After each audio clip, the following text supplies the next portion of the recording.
शुरुआत करते हैं इस बड़ी खबर के साथ। विपक्षी एकता के नायक बनने का नीतीश कुमार का अंदाज कांग्रेस को इस कदर नागवार गुजरा कि पार्टी ने खुले मंच से 2024 में कांग्रेस की अगुवाई में केंद्र में सरकार बनने की मुनादी कर दी।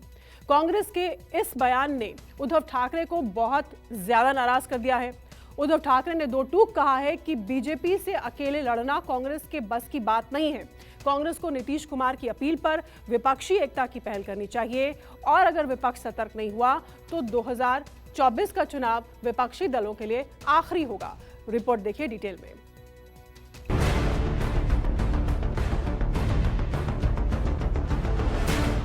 हमारी तो इच्छा है सब एकजुट करके लड़िएगा, बहुत आगे बढ़िए। जब सब एक आ जाएंगे तो सारे निर्णय स्वयं हो जाएंगे। देश के हित के लिए हम सब लोग जो है एक हुए। सत्ता की ताकत से सबको भय है। 2024 से पहले विपक्ष की गोलबंदी भी तय है, लेकिन बीजेपी से लड़ाई की अगुवाई कौन करेगा, इसी सवाल पर मामला अटक गया। दिल्ली की गद्दी से बीजेपी को हटाने का मिशन पटना में ही भटक गया। कांग्रेस ने नीतीश के प्रेम जाल में फंसने से इनकार कर दिया। देश की सबसे पुरानी पार्टी ने क्षेत्रीय क्षत्रपों को दो टूक कह दिया। विपक्षी एकता की कोशिश जारी रहेगी, लेकिन रहनुमाई तो कांग्रेस ही करेगी। In 2024, the alliance government will come in center. Congress will lead. We are talking with other parties because otherwise the democracy and constitution will go. Therefore, with every party, now and then, we are calling, we are talking, we are sharing our views how to win 2024. Therefore, the BJP will not get majority. Some people say they will not get majority. All other parties together, of course, Congress will lead.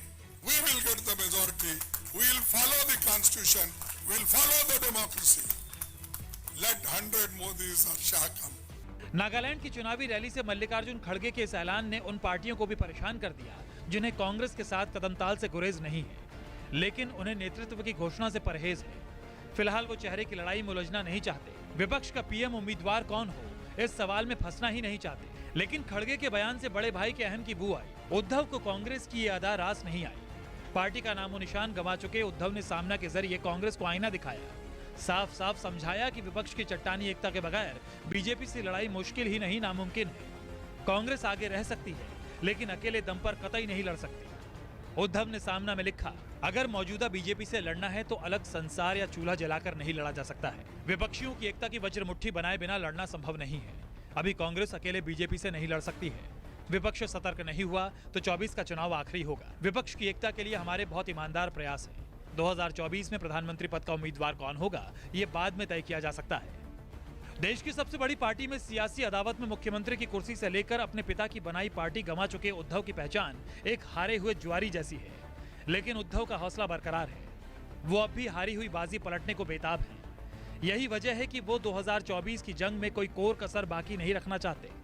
Uddhav Thackeray को इस बात का एहसास है कि विपक्षी एकता की पहल में पीएम पद का दावा ही रोड़ा बनेगा।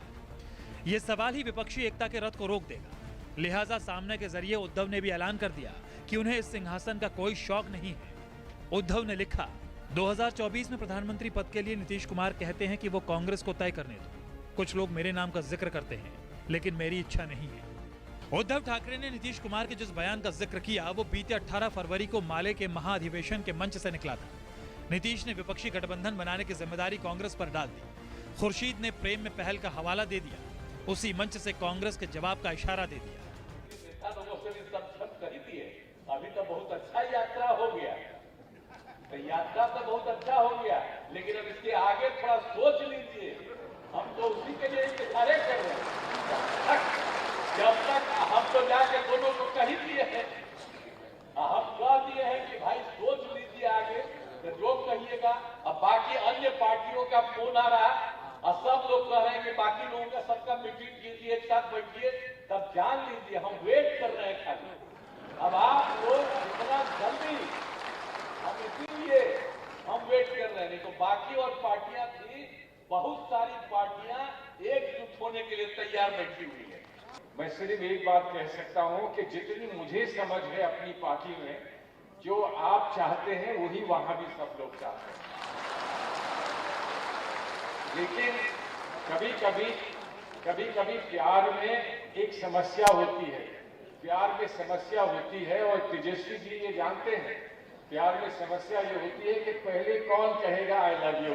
अगर हम लोगों को भाजपा को हराना है, आरएसएस को हराना है, तो हम सभी लोगों को एक होकर के एक रोड मैप तैयार करना पड़ेगा, एक स्ट्रैटेजी तैयार करना पड़ेगा, तभी हम जाकर के जो है लड़ाई लड़ सकते हैं।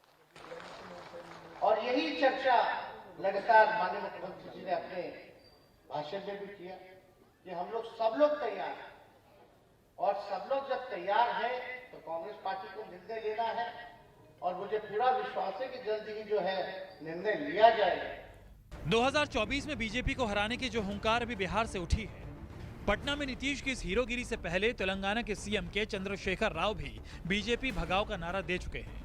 लेकिन कोई भी कांग्रेस की उस बस की सवारी नहीं करना चाहता जिसका ड्राइवर भी कांग्रेस ही तय करे। यही वजह है कि ममता से लेकर केजरीवाल तक कांग्रेस की कयादत किसी को मंजूर नहीं। जिन नीतीश और उद्धव को कांग्रेस की केंद्रीय भूमिका से परहेज नहीं है, वो भी कांग्रेस के बिग ब्रदर वाले अंदाज से आहत हो उठे हैं। जाहिर है, अगर कांग्रेस का रुख यही रहा तो क्षेत्रीय दलों का भरोसा जीतना मुश्किल हो जाएगा।